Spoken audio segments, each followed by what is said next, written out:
We can't predict the future with AI, but one thing I'm very sure of is AI is not going to go away. Right. And so we have to look at how do we optimize for benefit, how do we optimize for social good, and think through some of the risks and challenges that inevitably we'll have to tackle. For a lot of people, having interactions with a robot may be more comfortable than having interactions with a human. And I feel like if we get it right and if we use it in the way it's intended and we get on board with it, we can find a lot more meaning and purpose in our work. Welcome back to What Happens Next, the podcast that examines some of the biggest challenges facing our world and asks the experts, what will happen if we don't change? And what can we do to create a better future? I'm your host, Dr Susan Carland.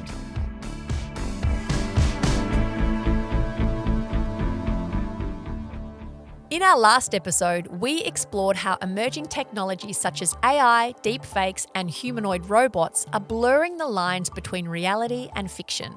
We discussed the challenges in distinguishing truth from falsehood in our digital age, the psychological impacts of replacing human connection with technological companions, and the potential significant implications for world politics. While these developments raise legitimate concerns, they also open doors to exciting possibilities. Today, we'll shift our focus to a more optimistic view. After all, every technological revolution has brought both challenges and opportunities. So let's explore how these same innovations might just help us build a brighter, more connected future. Keep listening to find out what happens next.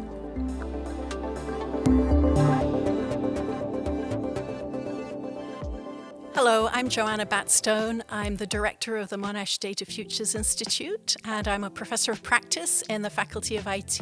I'm a technologist by background, and I've spent many years looking at the intersection of artificial intelligence and data science to be able to create a better world. Joanna, welcome to the podcast. Thank you. It's great to be here.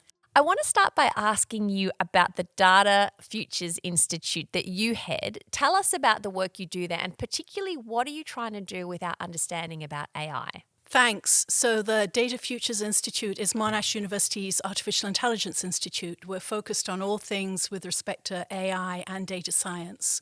From a social good perspective, one of the areas that we look at in particular is the impact of AI in health sciences and a lot of different medical use cases where we can really look at how AI can transform both the research side of medical sciences but also the experience of the clinician. We're seeing so many applications, AI for opportunities in drug discovery, AI for identifying patients who would be eligible to enroll in a clinical trial, conversations around AI and ethics and how I think about clinicians' use of AI in a clinical setting. The opportunities to transform healthcare for me are very, very exciting. Another area of interest for us in particular is around climate and sustainable development. How can we look at, for example, the impact of bushfire smoke on global planetary health? And what are some of the interventions we could take as we understand how that bushfire smoke moves around the world. And then also, and very relevant for today's conversations, is the work that we do around ethics and governance and policy. What does it mean to think about AI in an ethical way? What regulations and guidelines should we be thinking about in order to enable responsible and safe AI? So those are three of the main focus areas for us within the Institute. There are many incredibly positive potential applications of AI. Geoff Webb is a professor of data science and artificial intelligence in Monash's Faculty of Information Technology.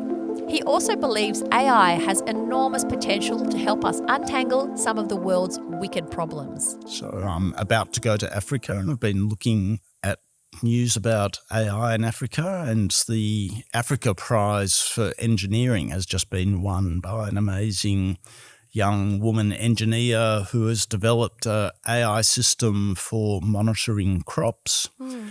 So in Kenya, 1/3 of all crops are lost to disease and pests.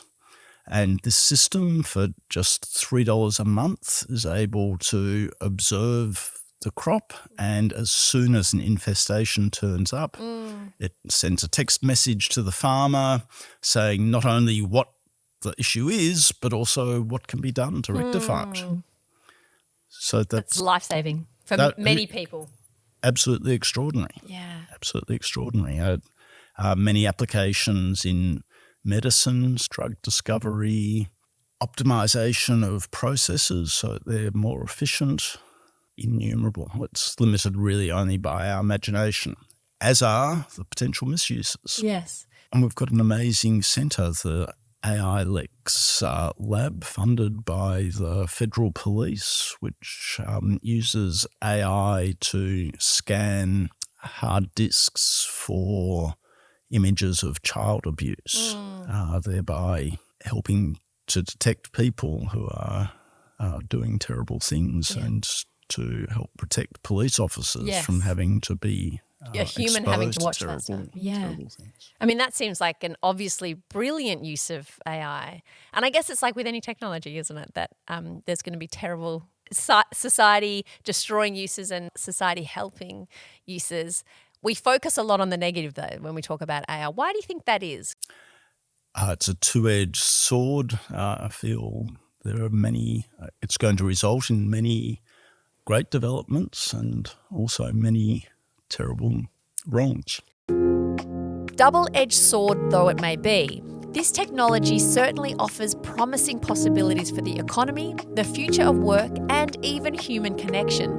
Futurist Ben Hamer is the host of the Think a Tank podcast. What upcoming tech advancements are you most excited about? Well, for me, I think it's artificial intelligence and generative AI. And I know that's not up and coming, that's here and now, but I feel like most people still think about it as being a gimmick. I think a lot of people still use it as like a glorified search engine, or, I've used it before to be like, hey, I've got these 4 ingredients in my fridge. What can I make for dinner? And it's brilliant for that, right? But there is so much to its untapped potential. And the Australian government came out earlier this year and did a study that found that if we get it right, AI could add up to $600 billion every year to our economy. So there's a massive upside, a lot of potential. And I feel like if we get it right and if we use it in the way it's intended and we get on board with it, we can find a lot more meaning and purpose in our work because we're outsourcing a lot of that boring, mundane, repetitive type work as well. But then we can also, get the benefits that come from having things like our own personal tutor if we're at school, or having our own career coach, in the workplace, a AI that actually gets to know us, not in an intrusive way, but in a way that can actually help us be better as humans. And similarly, the stuff we spoke about with AI companions earlier, like as much as there are some red flags about it, I do also think that there are a lot of people who are highly introverted or feel marginalized as it is, who could actually benefit from the technology as well. So I do think AI, and particularly generative AI, has a lot of upside. And just one specific example of sort of one of the latest advancements in it is ChatGPT released their latest version, which is 4.0. And that has real-time language translation. So you and I could be having this conversation now and we could be talking in different languages, but having a real-time, natural, free-flowing conversation. And to think that language barriers will be removed in all of our lifetimes with this kind of technology, it's really kind of quite powerful. It is exciting to think about. It's hard to believe that it could happen in our lifetime. My name is Sue Keay and I am the chair of Robotics Australia Group and also a director of Future Work Group, and really passionate about the difference that robotics technology is likely to have on workplaces and also on society. I was in an international airport not long ago, and there was a robot that was meant to look like a human, but it was basically just on wheels zipping around. It was some sort of security apparatus, I think just to make sure people weren't sleeping in the chairs and anything like that. But I wonder, how does the bipedal humanoid type robot, why would they be better than one that just sort of drifts around on wheels? You don't have to change the environment to suit the robot. which is currently how a lot of our manufacturing plants operate. You design, and in fact, Amazon fulfillment centers, they are all designed to maximize the, I guess, talent of the robot. Whereas a humanoid robot is something that can operate in an environment that is built for humans. And that's why there's a lot of interest into how these robots might have an impact, not only in the workplace, but also in our homes, because we're not going to have to change the environment to suit the robot. The robot will be able to operate in the environment that we occupy currently. How close are we to having these humanoid robots doing the dishes for us at home? Yeah, well, not soon enough. I keep waiting, but housekeeping tasks seem to be difficult things for robots to solve. The example that you gave about washing dishes is particularly difficult. You know, mixing electronics and water is problematic. But I think for them to be truly useful in the home, we need to have those expectations of the robots that we bring into our homes. I suspect that what will happen with the first generation of robots is that they will be not that much more sophisticated than an Amazon Alexa or a Google Home on wheels in your house in the first instance, but they might give you a lot of peace of mind in terms of, you know, if you have an elderly parent, for example, being able to make sure they haven't had a fall, being able to, you know, I guess, surveil the house and make sure that everything's okay. At the end of the day, I think people find robots far less threatening to have in their environment than if you were to place cameras around, you know, everywhere in someone's home to achieve the same end. You know, I think perhaps in the first instance, they will do quite simple tasks, but with the investment that we have seen and with some of the advancements in AI, hopefully they'll start to be able to take on much more complex tasks. And we're also seeing a lot of developments in the field of tactile sensing, which is how robots are able to, in particular, use their hands to grasp things, to make sure they're actually lifting things correctly, which will then translate into them being able to do much more useful tasks like folding linen and hopefully being able to take away some of the simple tasks, or perhaps even just, as I find myself doing, picking up the socks before you run your robot vacuum cleaner over the room, because that seems to completely bamboozle all vacuum cleaner robots. So even if they're able to just do simple things like picking up, they would probably be a useful addition, as long as we can get them down to the price point that makes them attractive for people to bring into their homes. And then they will probably serve, I guess, a function a bit like if we had our own personal butler. Can you imagine a personal butler? What a dream. I absolutely love, I have a robot vacuum, and my children often say that it is my third child because I love it so much. And I'm thinking about what you're saying about how the early models would be. While the right robot may make our lives easier, the potential impact of AI extends far beyond household chores. So how do we make sure society uses this powerful technology appropriately with the greater good in mind? Here's Joanna. How can we balance the good and bad attributes, you know, air quotes good, air quotes bad, attributes of AI to ensure that we do build a better tomorrow, a more equitable, safer, cleaner, healthier tomorrow? Yes, the good and the bad. And again, in the context of the work that we do in the Institute, we've been very much focused on for social good. And so a lot of our research is around looking at applications where we can demonstrate value for societal benefit. But we still need to recognize that there are bad actors in this world, and there are nefarious people and nefarious algorithms at work to be able to disrupt the AI technologies that we see. And we see a lot of this in the context of the spread of misinformation and disinformation.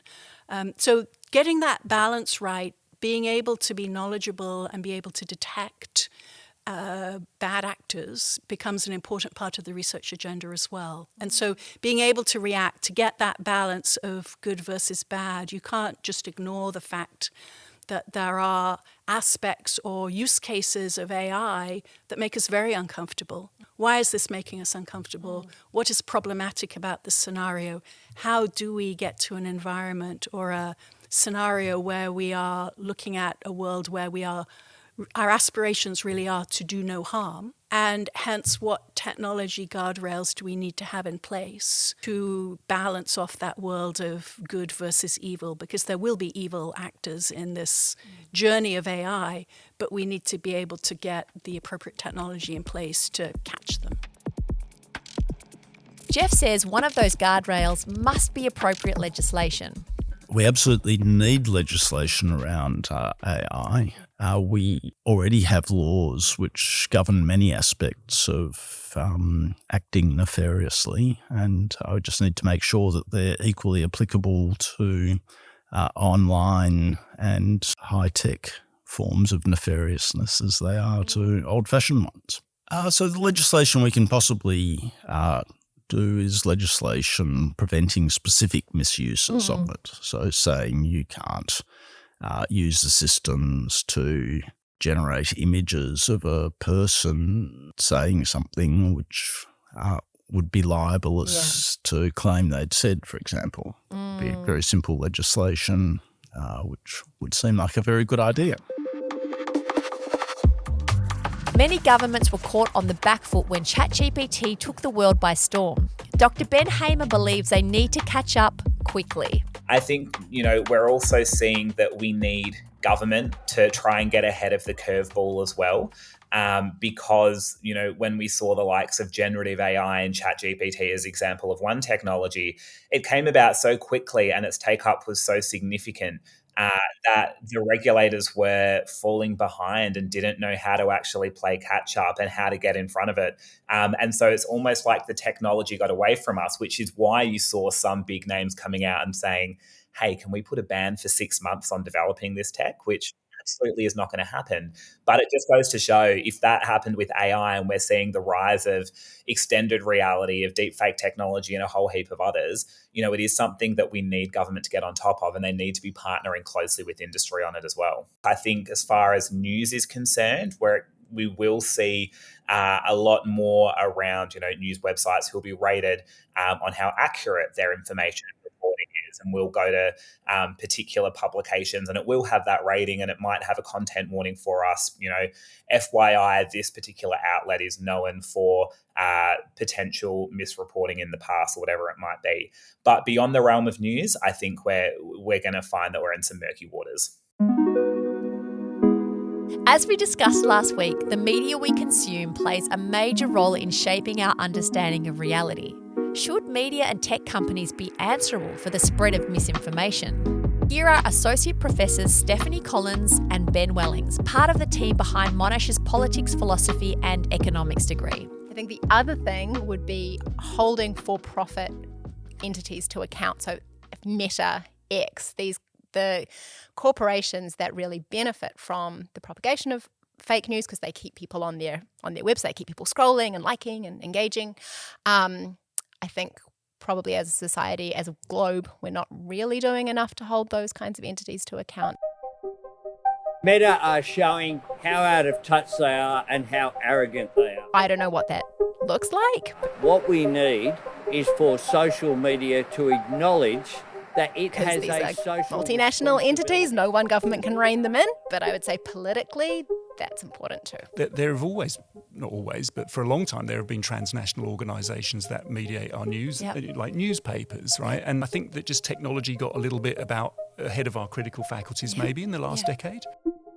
But as a philosopher, Stephanie is quick to point out that simply because information or an idea originates from a non-human source, that doesn't mean we should necessarily distrust it more than we would if it came from a human. Remember Steve AI, the artificial intelligence that came dead last in a UK election earlier this year? He wasn't up to snuff for the constituents of Brighton, but that doesn't mean we should automatically write off a future iteration.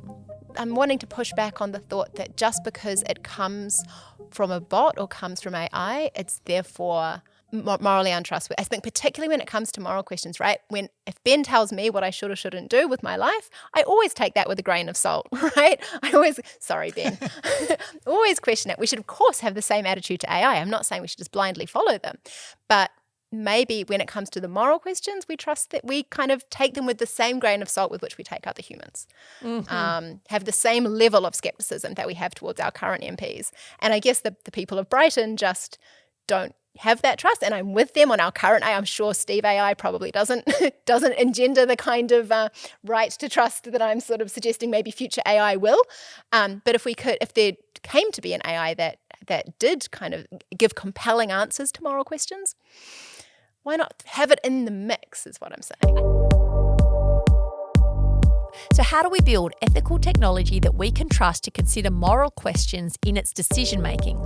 Part of modern educators' job is to teach those skills to tomorrow's developers, and ethical tech is inclusive tech. Hi, my name is Professor Chris Lawrence, and I'm the Associate Dean Indigenous in the Faculty of Information Technology and Engineering at Monash University. I'm a Noongar from Western Australia. Chris is driven by a desire to use technology as a tool to help end the entrenched disadvantage, political exclusion, intergenerational trauma and institutional racism experienced by Aboriginal and Torres Strait Islander people. Well, I like to say that Indigenous people are the first scientists, technologists, engineers, architects, medicine people, mathematicians. And if anybody can pick up a boomerang, a piece of wood and throw it, which is a boomerang, make it come back, have got to be innovators. That kind of STEM research knowledge has been really informing STEM research for thousands of years, and it has been evolving. The boomerang is a propeller. It's about speed, and it's about power, and it's about design. And these are all the kind of principles that you apply when you're designing software and technology, and for its purpose. So it's a flying machine. That helps informs my research when we're designing software for Indigenous communities, because we need to make the software about them. We need to embed what we call this coding for culture into the software.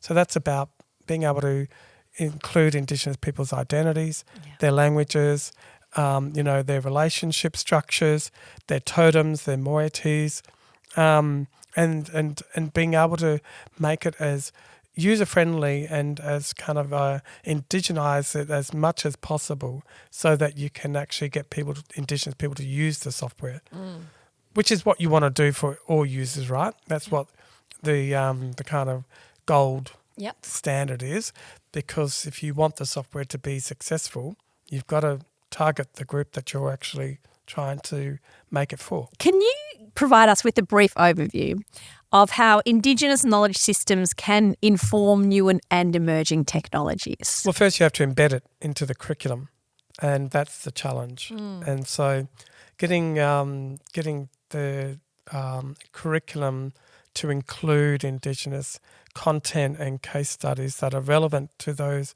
computer science subjects and units that the students are studying. So what we're doing in the Faculty of Information Technology and Engineering is we're actually embedding Indigenous content in the curriculum.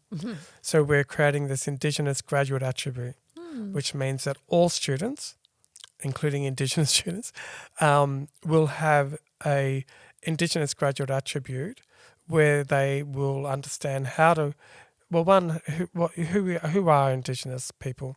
How do you work with Indigenous people? How do you address those social and emotional well-being issues or health issues or the engineering issues through computer sciences and software engineering or mechanical engineering, civil engineering, whatever it is. And so we're starting to change that and making sure that all students will be aware of those things and understand what they are, but they must be relevant to those subjects and units that they're studying. So we're not just throwing any Indigenous content into the curriculum. It's going to be peer-reviewed, published information that is actually aligned and critical to those kind of pedagogies that are embedded in the curriculum in our courses that we offer. Teaching future technologists to code for culture isn't the only way formal education is changing to embrace the potential of AI and other advancements and guide our way to a future where it's used ethically. Here's Joanna again. The future of work has been probably one of the hottest debates over the last 5 years in the context of artificial intelligence. And there have been a number of surveys and studies that look at what styles of jobs will be impacted. There's no question that the automation opportunities with AI will take away many of those very labor-intensive tasks and give us the opportunity to be replaced with AI. But increasingly with generative AI, I think what we're seeing is what's often described as the knowledge worker cohort of the workforce potentially impacted as well, that those jobs change as these new technologies come in place. Yeah. And so that dynamic around what percentage of jobs are impacted changes as we look at the different styles of work that are impacted. In terms of skills, clearly the workforce is changing. One of the interesting skill discussions we have is around developers of AI systems. Will they be writing code in the future? Are we moving to a world of AI development that is no code or low code? So the skill sets that are being taught or being delivered also change when we're entering a world of, well, maybe it's no longer about writing colons and semicolons and brackets in code. It's very much a different style of code development enabled by some of these generative AI tools. So that changes the world of development. But in terms of skills, I think there are some fundamental skills that remain the same. And it comes back to those human attributes of logic and reasoning and problem solving and understanding the context in which I'm trying to deploy the technology.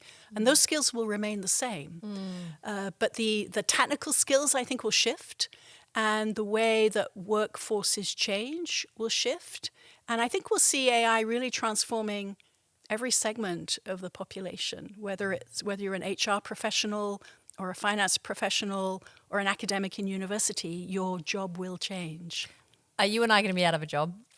I think that's a real question I need to know. Will my students be taught by an AI generative lecturer who'll probably be far more charismatic and interesting than me? And the AI will probably do my research as well. I don't think the AI will put you out of a job, but I think you'll find your job is changed and hopefully enhanced significantly with your AI assistant alongside you. And so one of the interesting things about teaching and education, and one of the things that we've done here at Monash, is really taken a very clear stance around we have to educate our students for the world of AI. We have to teach what does responsible AI mean. We have to educate around what does plagiarism mean in a world of AI. And we have to be able to enable our students to experiment with assignments written with generative AI and assignments written without, and to be able to develop those intuition and complex reasoning tasks to be able to do that critical assessment and really understand how this world is changing. So the short answer is no, I don't think we'll be out of a job. But I do think we will be using AI technologies to change the way that we work in the future. If it hasn't already happened, chances are good that your job will soon incorporate these technologies in your own training and continuing education. Here's Ben Hamer. Last year, I was at South by Southwest in Austin in Texas, and Johnson & Johnson had this VR exhibition you could go into. And so I put this headset on, and it's the same VR simulation they use to train some of their surgeons on a particular or new type of knee surgery. So I was essentially conducting this knee surgery as a surgeon would. It was the most confronting thing. So I had to drill into this knee, which is obviously like a virtual knee, but still very uncomfortable for someone like me who can't watch medical TV shows. But we're seeing people do things like that. We're seeing train drivers before a new type of train with a new kind of technology arrives, before that fleet hits the station, they're able to learn how to drive that train using virtual reality. So a lot of people using it in the workplace to learn different skills as well. Establishing a governmental approach, holding media and tech companies accountable for misinformation, and reworking our educational approach for tomorrow's workforce are obviously massive projects.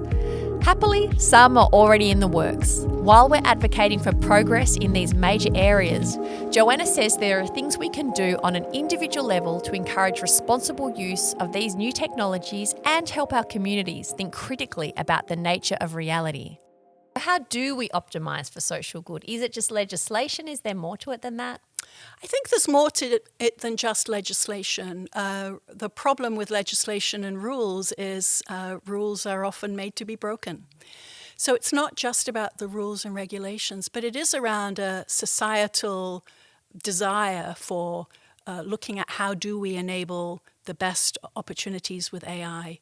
We know it's going to transform the workplace. We see that already today. We know that it's going to disrupt many industries as we know them today. But for each one of us, I think there's an individual responsibility, there's a societal responsibility, and that responsibility then means we have to be engaged in that conversation with government, with industry, with academic institutions around what does our own responsible use mean? How do we educate the community around us to understand enough to be able to trust the technology, trust that our governments are going to be using these technologies in appropriate ways. So it's not just about the rules. I think it's very much around enabling that societal view of what technology means and how can we trust in the future that we are heading in the right direction. How do you see the difficulty in distinguishing reality from fabrication evolving for us as AI just gets better and better? How do you think we also get better at being able to detect the fakes? I think we as individuals and humans will get better, but one of the things that we're seeing right now is a rapid proliferation of AI detection tools. Much as generative AI hit the headlines, it's created a new opportunity for software developers to create new tools to be able to identify a fake image from a real image or an AI-generated body of content versus a human-generated body of content. So that tools generation is going to improve rapidly, but the tools are not completely fallible. They will make mistakes. And so the role of the human is very much to continue to think about leveraging our judgment, our ability to assess and reason with content, and to be able to really look at leveraging those human intuition skills to be able to determine when is a piece of content AI generated or not. And also to make the assessment of, is it okay if the content was AI generated? Or is this a problem when it's generated? And so that judgment, that human judgment role, I think will be incredibly important moving forward. Here's Geoff. Education is incredibly important in bringing the public up to speed in how to both make best use of these systems and also how to identify misuses. And that's both something we need to pass on to our students as educators, but also we have a role in doing public education through mechanisms such as podcasts, for example. It is tricky, though, to educate people to identify things which are so believable. This isn't just a problem of children who aren't discerning enough or older people who are maybe, don't understand digital technology.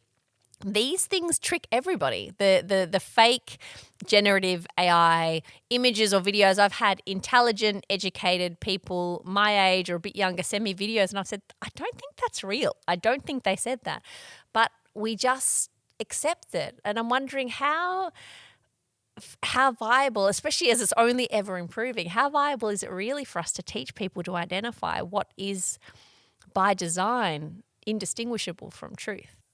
I think it's just a question of experience. I mean, it's exactly the same with scam emails and scam phone calls.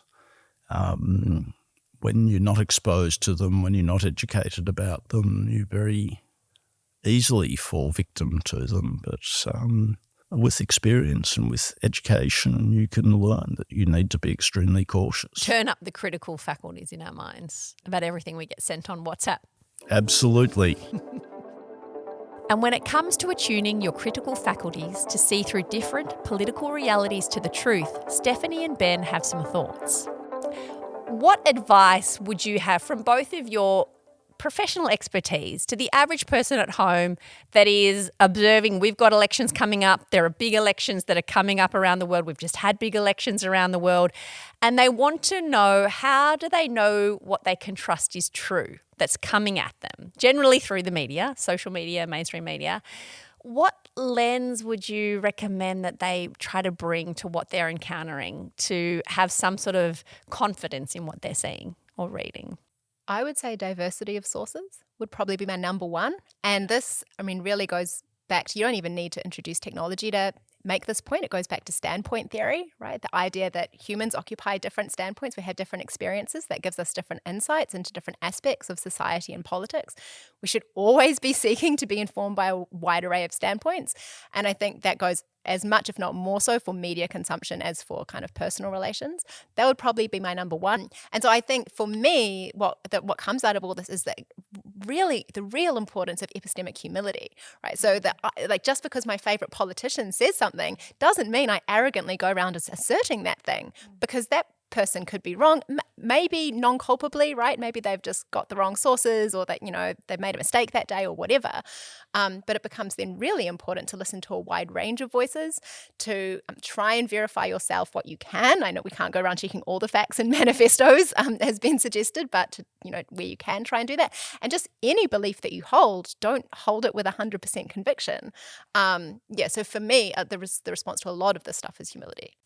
Sometimes it's not very comfortable to hear what the other side, if we want to put it that way, is thinking, but that it is useful in terms of then working out, what people's interests are being served by the news, our reality coming to us in particular forms, and just maybe keeping those kind of questions in mind when filtering political information.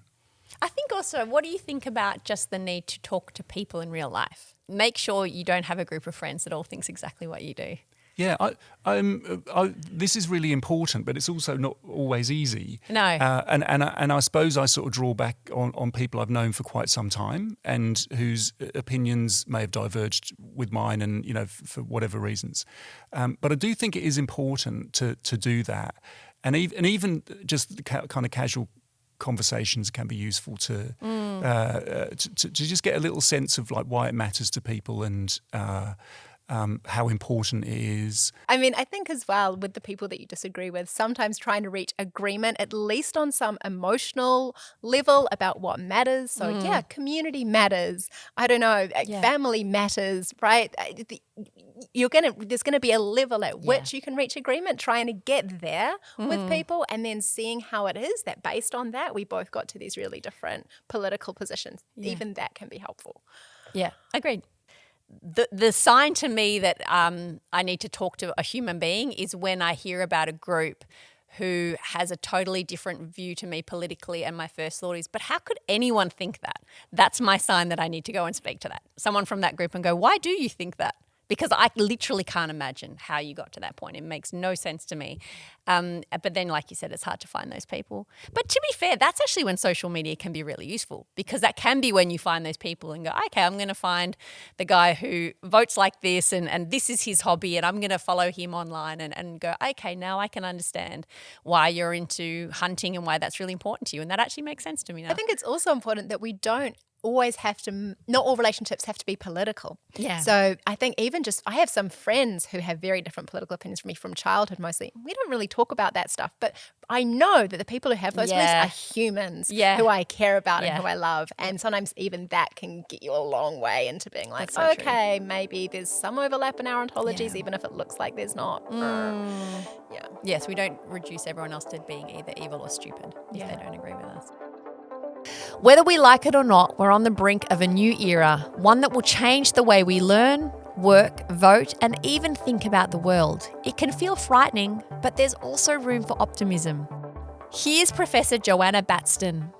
So I'm very much a glass half full person when it comes to AI. I've been in the world of AI for quite a long time now. And so what I think gives me hope at the moment is the realization of this is the time of AI. This really is the generation of AI. Thank you to all our guests on this series, Professor Joanna Batstone, Professor Geoff Webb, Professor Chris Lawrence, Associate Professor Ben Wellings, Associate Professor Stephanie Collins, Dr Ben Hamer, and Dr Sue Keay. You can find links to their work in our show notes. Geoff mentioned Monash University's ALEX lab in this episode. Among other projects, the lab uses machine learning to combat child exploitation, and you can help. One easy way to ensure AI is used as a force for good is to support its My Pictures Matter campaign, which we'll also link in the show notes. For more information about the topics we've covered in this series, straight from the researchers and leaders in this area, visit Monash Lens at lens.monash.edu. Thanks for joining us, and see you next week with an all-new topic.